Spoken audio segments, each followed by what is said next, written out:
Thomas Watson, the former CEO of IBM, once said, "Would you like me to give you a formula for success? It's quite simple, really. Double your rate of failure." You're thinking that failure is the enemy of success, but it isn't at all.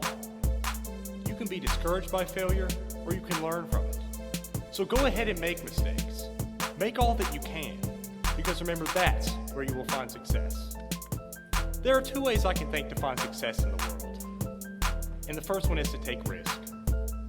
Watson was right when he said that success is often found from failing. Unless you plan to happen upon extreme luck by winning the lottery or something like that, you're going to have to go out into the world and make something of yourselves, right? Have a plan. Go to college, enhance your human capital, and go out into the world and make something of yourselves. The extent of human capital and how it is applied determines your success in life. And when you go out into the working world, I really hate to be depressing, most of us will fail, and we will fail miserably. But it is how you deal with that failure that will determine your success. The worst thing you can do is accept it. Do not accept it. The only thing you should be accepting is that failure is natural and that you're becoming better through that process.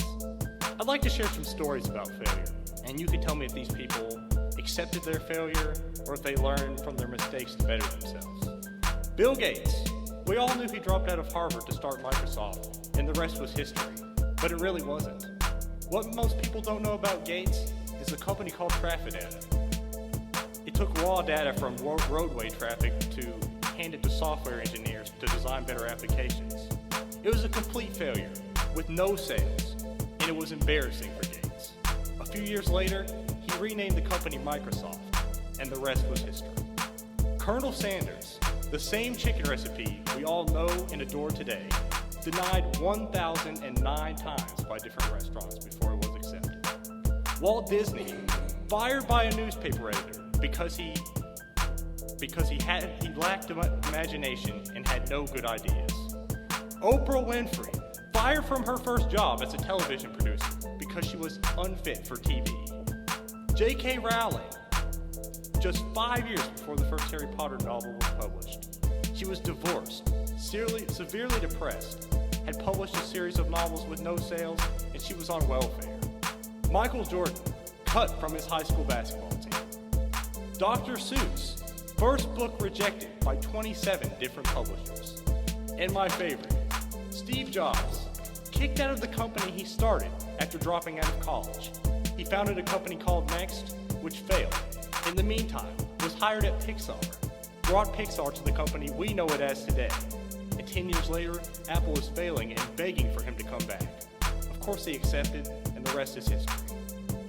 Why am I telling you about these people that failed? The point is that failure is the seed of opportunity. You will get nowhere in life only doing what you feel comfortable doing, playing to the abilities you are familiar with. We're all human. We all have, more or less, the same potential as the next person. Go out into the world, take risks, make mistakes, get back up, and go forward carrying the knowledge of your endeavors. T.S. Eliot once said, "Only those who will risk going too far can possibly find out how far one can go." The second way I think you can find success is to never settle. When you go to college and graduate, which I surely hope all of us will graduate eventually, you'll go out into the job of your dreams, you'll have a beautiful family, so maybe some of us will pursue a professional degree. Great. All of this is great. But what you will find most among most business leaders at the top is their insatiable appetite for more. They start out as factory workers and managers, and then managers and managers, and then maybe eventually CEOs.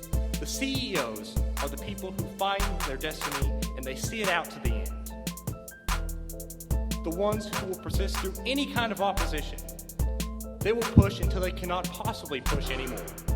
This is not to be confused with greed. I think the willingness to never settle is you wanting to see your potential out to the end. I'd like to give you two short examples of people who I believe never settle. Jan Fields, who is the current president of McDonald's, oversees 14,000 restaurants and hundreds of thousands of employees. Where was she in 1978? A fry cook at the same restaurant where she now sits at the top. Can you imagine that? Literally working from the absolute ground floor of a company to becoming its most esteemed staff member. How did she get there? Because she never settled, and she had the desire to reach her true potential. Everyone knows I like Donald Trump, but most people don't know why. In the 60s, he entered into real estate with his father, and they were a big success. They made millions every year on various projects in Brooklyn. In 1971, he went against his father's wishes and moved to Manhattan. Why? Because he knew there would be limits to middle-income housing in Brooklyn, and he thought that real estate could be a worldwide enterprise, and not just a small practice in Brooklyn. To make a long story short, it obviously worked out for him, right? But what is inspirational to me is that he turned down what was obviously set up for him as a comfortable life, to fulfill a dream, to go out on a whim, to take risk and to fail, and to never settle. In conclusion, if I could offer you any advice, it's to take risk, to never settle. If you find yourself questioning if you were meant for more, if your potential outweighs your current circumstance, it probably does. One of my favorite quotes to live by is, shoot for the moon. Even if you miss, at least you'll land among the stars. Thank you.